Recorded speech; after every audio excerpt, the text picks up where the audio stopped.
성찬의 축복과 은혜가 2017년 한 해 동안 계속 이어질 수 있게 되기를 바랍니다. 지난주에 이어서 이번 주도 선교 주일로 지킵니다. 선교는 온누리교회 영적 심장입니다. 선교하는 것은 단순히 프로그램이나 또 사역이라기보다 우리 교회를 교회되게 하는 하나님의 부르심에 순종하는 일이기 때문에 이해해서 하기도 하지만 이해되지 않아도 순종하는 것이죠. 아버지의 뜻을 다 이해해서 우리가 행할 수 있겠습니까? 자녀가 부모의 뜻을 다 이해해서 순종하는 것 별로 없습니다. 그 부모님의 식견 인생의 경험, 먼저 살았던 부모님의 그 지혜를 통해 이것이 옳은 것이다 할 때 자녀들이 순종하며 자라면서 삶의 지혜를 배우는 것이죠. 하나님의 지혜는 우리가 다 깨달아서 순종 못합니다. 말씀 있는 그대로 순종하면 그 말씀의 의미를 순종할 때 깨닫고 주께서 예비하신 은혜를 누리게 하는 것이죠. 그래서 하나님께서 주신 이 시대적 소명을 이어가는 우리 온누리교회가 될 수 있게 되기를 바랍니다. 설교 이후에 함께 영상을 보시며 또 함께 참여하도록 하겠습니다. 이 시간 말씀을 듣기 전에 이 나라 민족을 위해서 다시 한번 합심하여 기도합니다. 이 나라 민족 가운데 진정한 돌이킴이 있게 하여 주시고 우리 안에 있는 모든 불의와 부정, 탐욕과 우상들이 무너지게 하여 주옵소서. 정결한 민족이 되게 하여 주옵소서. 지도자로부터 저 어린아이에 이르기까지 올바른 공의의 질서를 따라 살아가는 인생이 되게 하여 주옵소서. 무엇보다도 하나님을 경유하는 백성들이 많아지고 또 하나님을 믿는다고 하는 성도들 가운데 참된 경외심이 회복되게 하여 주옵소서. 한국교회에 참된 회개운동이 일어나게 하여 주옵소서. 합심하여 함께 기도하며 나가겠습니다. 하나님 아버지, 나라 민족을 올려드립니다. 아버지의 도우심, 아버지의 은혜가 없으면 이 나라가 망할 수 있습니다. 돌이킴이 없으면 이 나라 망할 수 있습니다. 주여, 이 나라의 위기 가운데 한국교회의 책임이 있고 하나님의 백성들의 책임이 있습니다. 주여, 우리가 진정으로 돌이켜 회개하며 바르게 공의로운 사회를 이루는 저희들이 되게 하시고 우리 안에 있는 모든 우상과 탐욕, 거짓을 제거하고 하나님 앞에 올바로 서는 한 해가 되게 하여 주옵소서. 이 나라 질서에, 이 나라에 만연한 모든 거짓된 불의한 질서들이 사라지게 하여 주시고 하나님의 공의로만 이 나라를 회복시켜 주시기를 간절히 원합니다. 이 나라 민족을 불쌍히 여겨주시고 올 한 해 이 나라 민족이 다시금 일어서며 굳게 바로 서는 귀한 한 해가 될 수 있도록 역사하여 주시옵소서. 하나님 아버지, 이 시대의 위기가 하나님의 백성들에게 책임이 있음을 고백하며 회개하며 돌이켜 이 나라 민족의 회복을 가져오는 주의 백성들이 되기를 원합니다. 지도자로부터 어린아이에 이르기까지 공의를 사랑하며 하나님의 진리 위에 바로 서는 나라가 되게 하여 주옵소서. 지도자들이 각성하며 모든 탐욕과 권력 우상들이 내려놓아지며 그리고 이 나라 민족이 하나님의 질서로 온전히 회복되는 은혜를 허락하여 주옵소서. 한국교회 가운데 헛된 우상들이 제거되고 하나님 앞에 올바로 회개하며 진실하게 주님 믿고 공백하며 나아가는 우리 모두가 되게 하시고 이 한국 사회를 더욱 변화시키는 한국교회 되게 하여 주옵소서. 오늘 하나님의 말씀에 귀를 기울입니다. 우리 모두에게 말씀하시는 주의 음성 듣고 이 시대의 소명을 확인하는 우리 모두가 되게 하여 주시옵소서. 예수님의 이름으로 기도하옵나이다. 아멘. 하나님께서는 시대마다 그 시대에 필요한 소명을 주십니다. 한국교회에 주셨던 많은 시대적 소명들이 있습니다. 하나님을 예배하고 말씀을 배우고 하나님의 자녀로 살아가는 것, 그러한 일반적 소명 외에 특별한 소명, 그 역사적 상황 속에 주시는 소명들이 있었죠.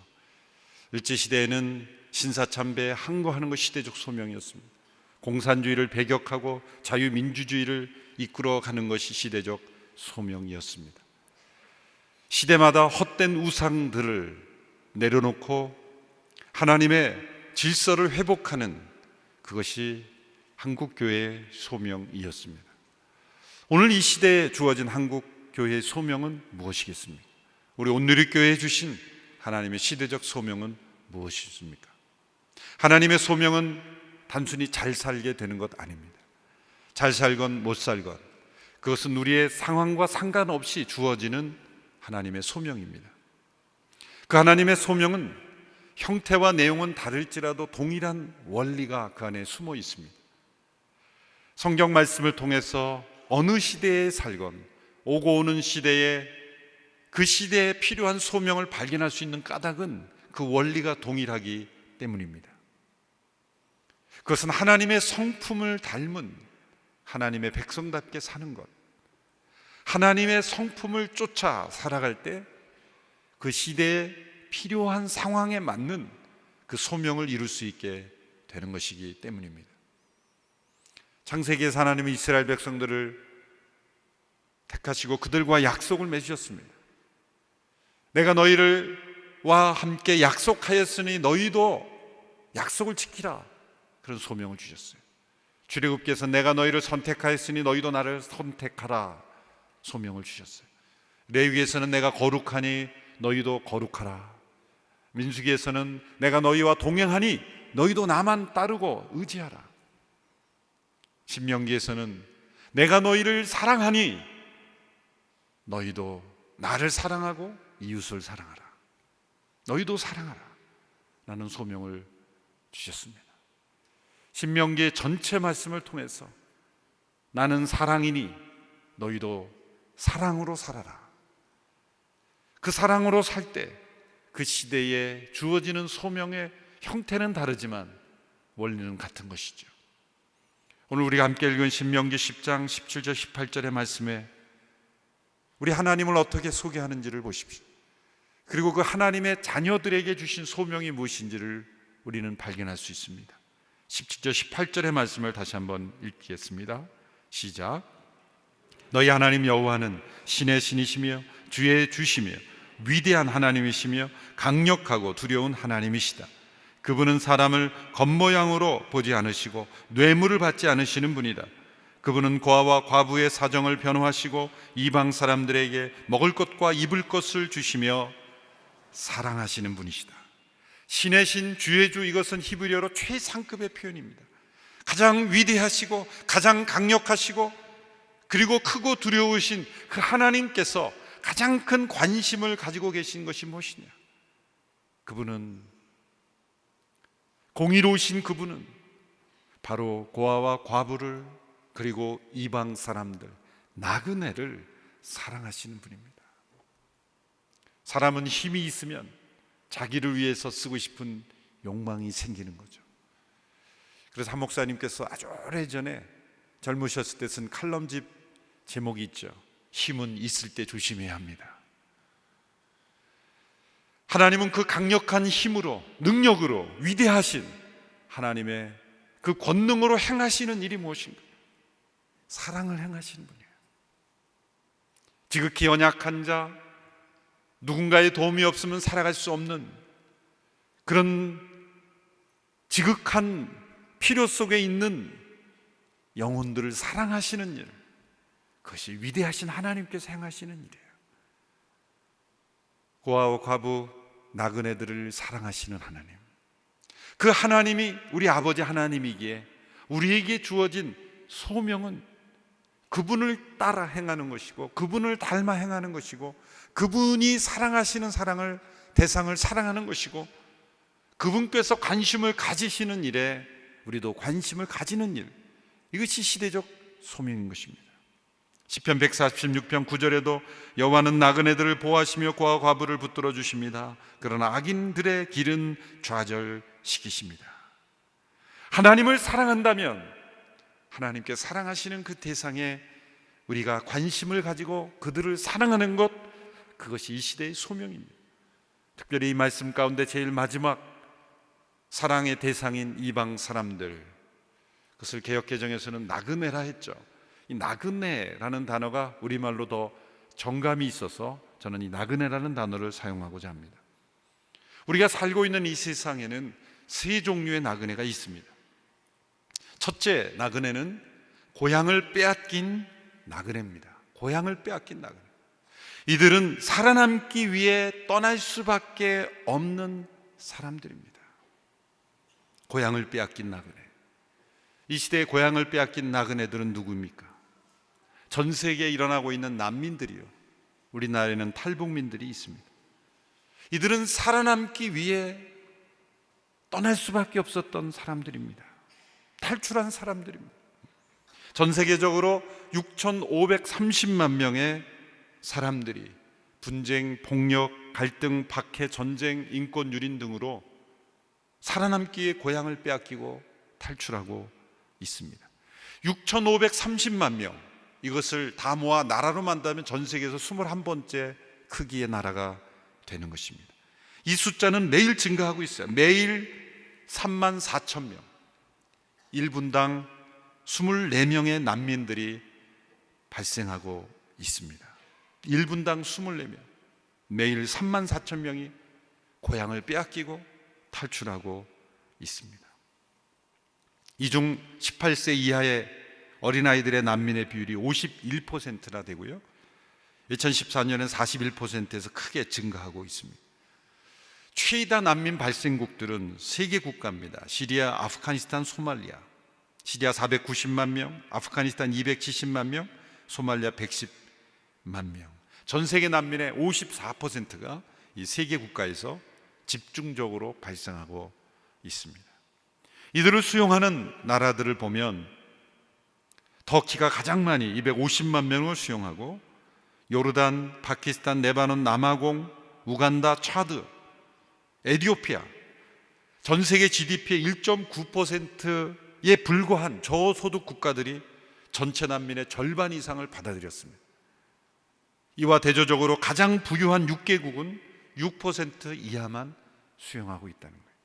하나님의 시각으로 보면 가장 본인들도 살기 어려운 차드나 이런 나라들은 본인들도 살기 어려운 나라예요. 근데 수많은 난민들을 수용해 주고 있어요. 그러니까 전 세계에 수용 능력이 있는 부유한 나라들은 6% 이하만 수용하고 있다. 하나님께서 보실 때 이런 나라들을 어떻게 보고 계실까? 그 시각으로 우리가 바라볼 수 있어야 된다는 거예요. 이러한 난민들을 하나님의 마음을 품고 사랑하는 것은 이 시대 지구촌에 사는 하나님의 자녀들의 소명입니다. 한 번도 우리가 만날 필요도 없고 만날지도 않을 수 있는 그 사람들을 사랑하는 것이 뭐가 그렇게 중요하냐고 말한다면, 만일 이들의 아픔을 외면한다면 불과 우리나라가 5, 60년 전에 6.25 전쟁 이후에 폐허가 되었을 때 왜 전 세계에서 우리를 도울 필요가 있었겠습니까? 우리는 6.25 직후에 우리나라가 폐허가 되었을 때 우리나라를 도왔던 그 도움이 하나님의 사랑의 손길이라는 겸손한 고백을 할 수 있어야 돼요. 전 세계 수많은 6,350만 명의 수많은 난민을 우리가 사랑하는 일에 참여하지 않는다면 우리는 지극히 하나님의 은혜를 잊어버린 자가 되는 것이죠. 저희 온누리교회 선교사역을 통해 난민 사역을 행하고 있습니다. 시리아 난민, 요르단과 레바논에 캠프가 2개 이루어져 있어요. 우리 선교사님들이 그 캠프에서 그 난민들을 보호하고, 이 난민 캠프가 굉장히 효율적이죠. 마음이 열립니다. 그 본국에서는 그 법 때문에 할 수 없는 것들이, 요르단이나 레바논은 굉장히 종교에 대해서 관대하고요. 최근에 요르단 대사가 저희 교회에 찾아오셔서 제가 뵌 적이 있어요. 깜짝 놀랐습니다. 요르단 대사가 교회의 목사를 찾아갔다. 그래서 난민 문제에 대해서 함께 대화를 나눴습니다. 우리는 환영한다. 우리 요르단은 타종교에 대해서 관대하다. 그래서 난민들을 수용하는 이 일에 교회가 함께 도왔으면 좋겠다. 그래서 요르단에 캠프를 만들어 놓고 거기에서 사랑을 해주고 교육도 해주고 그리고 선교할 수 있는 거예요. 우리가 직접 시리아에서 만약 복음을 전한다면 무슨 일이 생길지 알지 못합니다. 그런데 시리아 난민들이 요르단에 와 있기 때문에 그 캠프 안에서는 요르단의 법의 적용을 받고 그나마 우리가 자유롭게 선교사들이 활동할 수 있는 기회가 된다는 거예요. 이것은 하나님의 역사가 아니고 무엇이겠습니까? 남수단 난민에서도 난민 사역도 우간다에서 이루어지고 있습니다. 우리 오늘의 엠미션에도 우리나라의 난민들을 섬기는 사역을 하고 있습니다. 우리나라에는 고향을 빼앗긴 많은 탈북민 나그네들이 있습니다. 인권 단합과 자유를 찾아 탈북한 많은 분들, 이들을 사랑하는 것이 시대적 소명입니다. 국내 탈북민들은 3만 5명입니다. 작년 11월 13일에 통립을 발표합니다. 2001년도에 1990명이었던 탈북민이 15년 만에 3만 명이 되었습니다. 저희 교회 탈북민들은 위하여 하는 사역들이 있습니다. 한터 공동체, 하나 공동체, 한사랑 공동체, 그 외 여러 사역들을 하고 있고 캠퍼스에도 이제 확장하고 이들을 섬기기 위한 사역을 진행하고 있습니다. 두 번째 나그네들이 있습니다. 이 나그네들은 고향을 떠난 나그네입니다. 스스로의 의사로, 스스로의 의지로 더 잘 살기 위해 떠난 사람들입니다. 이주민들, 디아스포라, 어떤 목적, 비즈니스건 교육이건 어떤 목적을 위해서 고향을 떠나 살아가는 이주민들, 그리고 이주 노동자들이 우리나라에 있습니다. 전 세계 이주민들이 2억 4,400만 명이나 됩니다. 2억 4,400만 명들이 서로 이렇게 다른 나라, 고향을 떠나 어떤 목적이든지 다른 목적으로, 여러 가지 다양한 목적으로 살아가는 거예요. 그런데 이것이 급증하고 있습니다. 증가 추세를 보면 2000년도에는 1억 7,300만 명이었던 이주민들이 2015년, 15년 만에 2억 4,400만 명이 되었습니다. 수많은 이주민들이 전 세계적으로 서로 흩어지고 있다는 것이죠. 왜 이런 일이 일어날까? 하나님께서 이 시대에 전 세계를 복음화하기 위해서 물론 선교사님들을 파송합니다. 그러나 선교사님들이 2억 4,400만 명이 파송될 수 있겠습니까? 지금은 국경 없는 세상이 되어버렸어요. 이주민들을 통하여 하나님께서 행하고 계시는 거예요. 한 민족이 다른 민족과 자발적으로 섞임으로써 일어나는 이 변화에 대해서 교회가 선교적으로 응답해야 된다.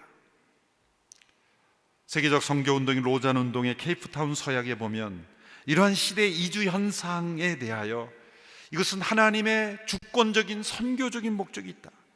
그래서 이 이주 현상을 통해서 우리는 선교적 기회를, 전략을 수립하고 선교적 응답을 할 수 있어야 된다. 그 안에서 우리 하나님의 손길을 발견해야 된다. 이 이주 현상에 대해서 부정적으로, 배타적으로 반응하게 되면 선교적 기회를 잃어버릴 뿐만 아니라 이 이주를 통한 하나님의 손길을 발견하지 못하는 거죠. 대표적인 것이 지금 유럽에서 일어나고 있는 현상들이 아니겠습니까? 유럽에 수많은 이주민들이 있고 이주 노동자들이 왔을 때 사실 유럽 사람들이 처음에는 노동력이 필요해서 출산율이 저하하기 때문에 경제를 유지하기 위해서 노동력을 위해서 받아들였어요. 그것이 목적이었어요. 이주민들을 받아들인 목적이 우리가 더 편하게 살기 위해서 받아들인 거예요. 우리 경제 규모를 유지하기 위해서 받아들인 거예요. 그런데 그것이 그 목적으로 끝난다면 심각한 사회 문제가 일어나는 거예요. 결국은 영국이 브렉시트를 선언했죠. 왜 그렇습니까? 우리 일자리 다 뺏어간다는 거예요. 보기 싫다는 거예요. 근데 그것을 적극적으로 사회가, 교회가 선교적 기회로 맞이하면서 하나님의 손길을 발견하면서 그들을 변화시키고 그들을 복음화하고 그들을 하나님의 사랑으로 변화시킨다면 오히려 유럽은 더 멋진 대륙이 될 수도 있었어요. 그런데 그러한 현상이 지금 우리나라에 들어오고 있어요. 우리나라 이주에 들어오는 많은 이주민들이 있습니다. 국내 거주 이주민 현황을 보십시오. 현재 197개국의 200만 명이, 인구의 약 3.8%가 국내 이주민입니다. 국내 거주 해외 이주민입니다. 증가 추세를 보십시오. 2008년도에는 100만 명이었어요. 그런데 그것이 1948년부터 60년 동안 증가한 인원이 100만 명인데 지난 8년 동안 증가한 인원이 100만 명입니다. 60년 동안 증가한 인원과 동일한 숫자가 지난 8년간 증가했고 앞으로 5년간 100만 명이 또 증가할 추정이다. 그러면 2021년도에는 300만 명의 외국인 이주 노동자 우리나라에 함께 살게 되는 거예요. 우리가 어떻게 반응해야 되겠습니까? 우리는 단일 민족이야 라는 의식에만 사로잡혀 있으면 심각한 배타주의에 빠지게 되고, 그 긍지는 매우 소중한 것이지만 그 긍지가 교만이 되고 배타주의가 되면 하나님의 마음을 잃어버리게 될 뿐만 아니라 심각한 사회현상이 문제가 일어나요. 이 나라의 어떤 위기보다도 더 심각한 소용돌이가 일어날 수 있어요. 하나님의 백성들은 역사를 내다볼 수 있어야 되고 시대의 소명을 통해 이 사회를 변화시킬 수 있는 안목이 필요한 것입니다. 저희 온누리 이주민 사역은 지금까지 지난 31년 동안 많이 이루어져 왔습니다. 안산의 온누리 M센터를 작년 봄에 우리가 준공하여 완공했죠. 15개 예배 공동체가 있습니다. 러시아, 몽골, 스리랑카, 필리핀, 캄보디아, 네팔, 미얀마, 태국, 베트남, 중국 이러한 나라, 그 외에도 지금 우즈벡, 인도네시아, 파키스탄 공동체를 준비하고 있죠. 서빙고와 각 캠퍼스에서 10개 공동체가 지금 이주민 공동체가 있습니다. 이들을 우리가 대할 때 사역의 대상으로 보면 안 되고 온누리 성도로 맞이해야 되는 거예요. 제가 이런 관점으로 올 때 회개했어요. 온누리 교적을 부여하거나 우리 온누리 성도라고 생각하지 않았어요. 그저 긍휼의 대상이라고 생각했지, 이 땅에 계속해서 살아가는, 물론 그들 가운데 떠날 사람도 있고 정착할 사람도 있지만 과연 우리는 그들을 온누리교회 한 성도로 맞이하고 있는가? 그저 피부색이 다르고 언어가 통하고 피부색이 같고 언어가 통하고 문화가 같은 우리들끼리의 교회를 우리가 꿈꾼다면 온누리교회가 아니라는 거죠. 그 이름에 주신 하나님의 소명, 그것은 이 시대에 우리나라의 많은 이주민들을 가장 많이 품고 사랑하고 그들이 변화되는 일에 쓰임받는 교회가 온누리교회가 된다면 온누리교회는 시대적 소명을 감당할 수 있다고 생각해요. 저는 개인적으로 이런 다짐을 해봤어요.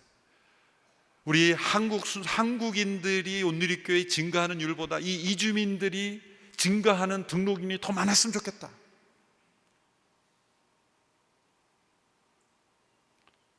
그런 변화를 두려워하지 않게 되길 바라요. 우리 캠퍼스에서도 특별히 이주민들이 많이 거주하는 지역 근처에 있는 캠퍼스들은 우리 한국인들이 더 많이 오는 걸 환영하는 것보다 오갈 곳 없고 고향을 떠나온 이주민들이 등록하고 함께 찾아오는 것을 더 기쁘게 환영하는 그런 온누리교회가 되었으면 좋겠다. 또 다른 30년이 지났을 때 외국 이주자들이 300만이 되고 400만이 되고 그 숫자가 불어날 때 이것은 반드시 그렇게 될 수밖에 없어요. 우리나라도 유럽보다 더 심각한 인구 절벽의 시대, TV에는 연일 뉴스에는 쏟아집니다. 인구 감소, 출산율 저하, 인구 절벽 시대. 정부가 지난 10년 동안 100조 원을 쏟아부었는데 아무런 변화가 없어요.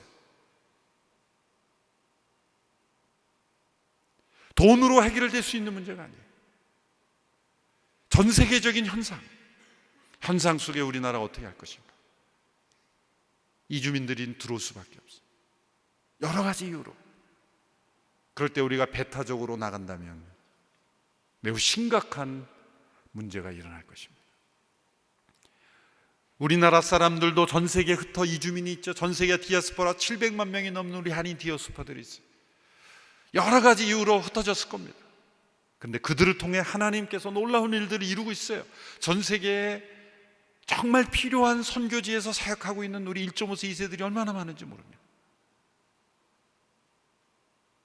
하나님께서 왜 한인 디아스포라를 이렇게 많이 전 세계에 흩으셨을까? 그 중에 하나의 해석이 이겁니다. 하나님이 이 시대에 바울을 세우고 계시는 거예요. 바울이 헬라 문화권, 유대 문화권, 이중 언어권이 있었기 때문에 문화 적응력도 뛰어나고 그 언어적 능력을 통해, 문화적 능력을 통해 전 세계에 복음을 전할 수 있었죠. 하나님 이 시대에 또 다른 바울을 세우고 계시는 거예요. 그래서 신약 시대에 바울만이 아니라 김바울, 백바울, 최바울, 이바울, 수많은 바울들을 지금 세우고 계시죠. 놀라울 정도로 우리 한인 디아스포라들을 세우고 계세요. 여기 하나님의 놀라운 우리 한민족을 향한 시대적 소명이 있는 거예요. 세 번째 나그네는 고향을 망각한 나그네입니다. 누굽니까? 바로 우리들이 될 수 있는 거예요. 현실 안주자. 이들은 잘 살기 때문에 나그네됨을 잊고 살아가는 거예요. 떠나기 싫은 사람들, 그러나 고향을 모르기 때문에 정처 없이 살아가는 사람들입니다. 돌아갈 고향이 있는 나그네라는 것을 망각하고 이 세상에 안주하며 살아가는 사람들입니다. 돌아갈 고향이 있다는 걸 망각할 때 우리 인생은 정처 없게 되는 거예요. 제가 어렸을 때 TV에서 여러 번 들었던 아주 오래된 가요가 있죠. 고려성 작사 이재호 작곡 백년설 노래 나그네 소름. 부르고 싶은 충동이 일어나지만 참겠습니다. 가사만 읽어보면 너무 절절합니다. 어렸을 때 이 노래를 들어도 이 가사를 들어보면 공감이 된 건 웬일일까? 오늘도 걷는다마는 정처 없는 이 발길, 지나온 자옥마다 눈물 고였다. 선창가 고동소리 옛님이 그리워도 나그네 흐를 길은 한이 없어라. 타관 땅 밟아서 돈 지 10년 넘어 반평생 사나이 가슴 속엔 서린다. 황혼이 찾아들면 고향도 그리워져 눈물로 꿈을 불러 찾아보내. 낯익은 거리다마는 이국보다 차가워라. 가야 할 지평선엔 태양도 없이 새벽별 찬소리가 뼈골에 스미는데 어디로 흘러가랴 흘러갈 소냐. 참 옛 노래들은 철학이 나름대로 있어요. 이 가사 속에 보면 낯익은 거리인데도 이국보다 더 차갑다는 거예요. 정처 없는 인생. 그 나그네의 서름을 잘 노래했죠. 여러분, 하나님의 백성들은 이렇게 서름을 삼키며 정처 없이 떠도는 나그네가 아닙니다. 왜 낯익은 그런 거리가 이국보다 차갑습니까? 우리가 돌아갈 고향이 있다는 걸 망각했기 때문이에요. 하나님의 백성들은 이 땅이 고향이 아니라 우리에게 주어진 고향이 있기에 우리는 나그네로 이 땅을 살아가는 여행객입니다. 하나님의 백성들을 성경에서는 나그네된 거류민이다 이렇게 표현합니다. 레지던트 에일리언스. 레지던트 에일리언스, 나그네된 거류민이라는 것은 법률상 주거가 가능한 사람들이지만 시민권은 없는 신분이에요. 여러분, 저는 예전에는 이 땅에도 시민권이 있고 하늘에도 시민권이 이렇게 생각했는데 그게 아니더라. 우리는 이 땅에 시민권이 없어요. 우리가 이 땅에 가지고 있는 국적, 시민권, 거주 권한은 다 나그네로서 가지는 레지던트 에일리언스, 나그네된 거류민으로 갖고 있는 일시 체류증일 뿐인 거예요. 우리의 시민권은 오직 하늘에 있다. 빌립보서 3장 20절의 말씀 우리 같이 읽어볼까요? 함께 읽겠습니다. 시작. 그러나 우리의 시민권은 하늘에 있는지라 거기로부터 구원하는 자 곧 주 예수 그리스도를 기다리노니. 우리의 시민권은 하늘에 있습니다. 신명기 10장 19절의 말씀을 우리 같이 읽습니다. 시작. 그러니 너희는 이방 사람들을 사랑해야 한다. 이는 너희 자신도 이집트에서 이방 사람들이었기 때문이다. 우리가 이 시대의 나그네들을 사랑해야 되는 이유는 우리도 동일한 나그네이기 때문입니다. 아담의 후손 가인이 아벨을 죽인 이후에 동쪽, 에덴 동쪽으로 떠나 거기에 성을 쌓았다 그랬어요. 타락한 후손, 노아의 후손들도 성을 쌓았어요. 바벨 성을 쌓았어요. 왜 이 타락한 자들이 성을 쌓았을까?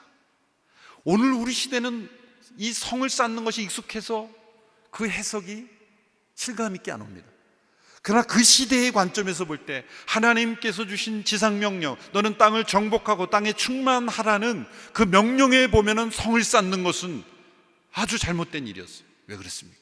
땅에 충만해야 될 때, 땅을 정복하고 퍼져나가야 될 때 그들은 나그네 됨을 거부하고 안착하기를 원했다는 거예요. 성을 쌓았다는 것은 나그네 인생을 살 때 하나님께서 보호하시고 그들을 통해 역사하시는 것을 거절하고 하나님의 도움으로 보호를 의지하는 대신 자기 힘으로 자신을 보호하려고 한 거예요.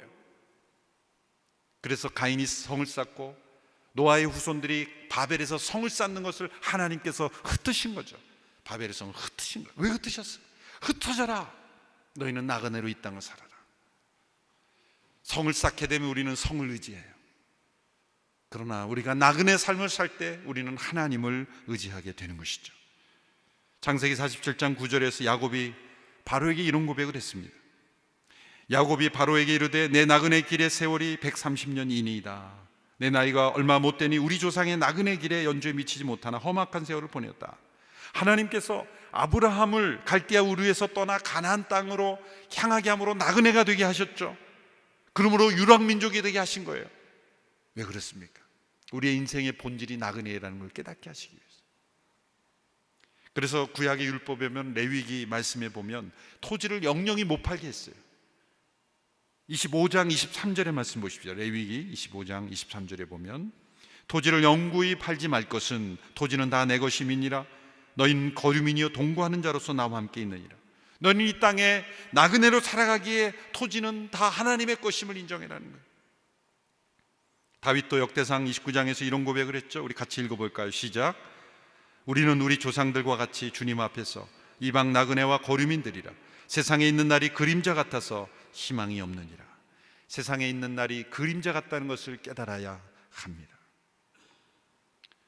우리가 이 땅에서 좋게 살건 힘들게 살건 우리에게 돌아갈 고향이 있다면 우리는 아무리 힘들어도 이겨낼 수 있어요. 아무리 좋아도 안주하지 않을 수 있어요. 좋은 곳을 다 여행하고 돌아와서 하는 말이 무슨 말입니까? 아주 좋은 곳을 돌아다니며 여행하고 나서 하는 말이, 집에 와서 하는 말이 그래도 역시 집이 최고야. 아무리 힘든 곳을 여행해도 견딜 수 있는 것은 돌아갈 고향이 있기 때문이에요. 그러므로 우리가 나그네 된 이 여정을 하나님을 의지하며 살아갈 때 이 땅에 나그네 된 자들을 사랑하며 살아가는 것, 이것이 하나님께서 우리에게 주신 소명입니다. 베드로전서 2장 11절 12절 2장 11절 12절 우리 같이 한 목소리로 함께 읽겠습니다. 시작. 사랑하는 자들아, 거류민과 나그네 같은 너희를 권하노니 영혼을 거슬러 싸우는 육체의 정욕을 제어하라. 너희가 이방인 중에서 행실을 선하게 가져 너희를 악행한다고 비방하는 자들로 하여금 너희 선한 일을 보고 오시는 날에 하나님께 영광을 돌리게 하려 함이라. 주님께서 마지막 날에 우리를 심판하실 때 기준 한 가지가 무엇이었습니까? 마태복음 25장에 보면 너희가 주의 우편에 서 있는 자들을 향하여 축복하시면서 너희가 내가 나그네 되었을 때 나를 먹이고 재우고 입혔다. 우리가 언제 주님을 입혔습니까? 이 땅에 있는 자에게 지극히 작은 자에게 한 것이 곧 나에게 한 것이라. 좌편에 있는 자들에게 저주하실 때 내가 나그네 됐을 때 내가 나를 먹이지 않고 입히지 않았다. 주님, 언제 우리가 주님을 먹이고 입히지 않았습니까?